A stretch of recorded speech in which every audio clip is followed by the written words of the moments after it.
السلام علیکم ورحمۃ اللہ وبرکاتہ۔ بسم اللہ الرحمن الرحیم۔ صرف 5 منٹ کا مدرسہ قرآن و حدیث کی روشنی میں 2 محرم الحرام۔ نمبر 1، اسلامی تاریخ، زمین و آسمان کی پیدائش۔ اللہ تعالیٰ نے پوری کائنات اور اس کی تمام چیزوں کو بے مثال پیدا کیا ہے۔ قرآن کریم میں زمین و آسمان کی پیدائش کا تذکرہ کئی جگہ آیا ہے اور بعض جگہ صراحت کے ساتھ مذکور ہے کہ کس کو کتنے دنوں میں پیدا کیا ہے۔ ان تمام آیتوں کو سامنے رکھنے کے بعد پتہ چلتا ہے کہ پہلے زمین کا مادہ تیار کیا گیا اور وہ ابھی اسی حالت میں تھا کہ آسمان کے مادے کو دھوئیں کی شکل میں بنایا گیا، پھر زمین کو موجودہ شکل و صورت پر پھیلا دیا گیا اور ساتھ ہی اس کی تمام چیزیں پیدا کی گئیں۔ اس کے بعد 7 آسمانوں کو بنایا گیا۔ اس طرح زمین و آسمان اور ان کے درمیان کی چیزیں وجود میں آئیں۔ یہ سارا کام کل 6 دن میں مکمل ہو گیا۔ خود اللہ تعالیٰ قرآن میں فرماتا ہے، ہم نے ہی زمین و آسمان ان کے درمیان کی چیزوں کو 6 دن میں پیدا کیا اور ہمیں ان کے پیدائش میں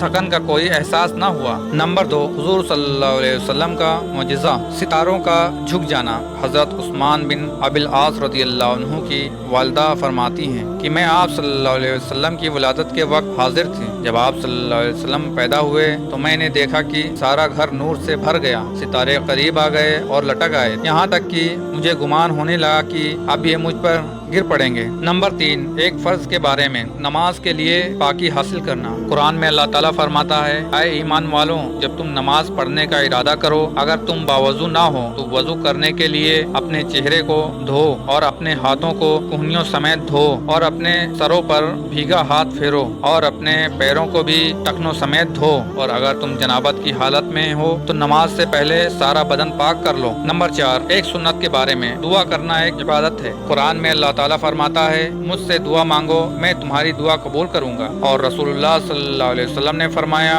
الدعاء وهو العبادۃ، دعا ہی عبادت ہے۔ نمبر 5، ایک اہم عمل کی فضیلت، نقصان سے بچنے کی دعا۔ رسول اللہ صلی اللہ علیہ وسلم نے فرمایا، جو شخص اس دعا کو صبح و شام 3 مرتبہ پڑھ لیا کرے اسے کوئی نقصان نہیں پہنچے گا۔ بسم اللہ الذی لا یضر مع اسمہ شیء فی الارض ولا فی السماء وهو السمیع العلیم۔ ترجمہ، شروع کرتا ہوں اللہ کے نام سے جس کے نام کی برکت سے زمین و آسمان کی کوئی چیز نقصان نہیں پہنچا سکتی، وہ سننے والا اور جاننے والا ہے۔ نمبر 6، ایک گناہ کے بارے میں، سود کھانا۔ قرآن میں اللہ تعالیٰ فرماتا ہے، جو لوگ سود کھاتے ہیں تو کل قیامت کے دن قبروں سے اس شخص کی طرح اٹھیں گے جیسے کسی کو جن بھوت نے لپٹ کر پاگل بنا دیا ہو۔ نمبر 7، دنیا کے بارے میں، دنیا پر راضی ہونا۔ قرآن میں اللہ تعالیٰ فرماتا ہے، کیا تم لوگ آخرت کی زندگی کے مقابلے میں دنیا کی زندگی پر راضی ہو گئے؟ دنیا کا مال و متاع تو آخرت کے مقابلے میں کچھ بھی نہیں، اس لیے کسی انسان کے لیے مناسب نہیں ہے کہ وہ آخرت کو بھول کر زندگی گزارے یا دنیا کے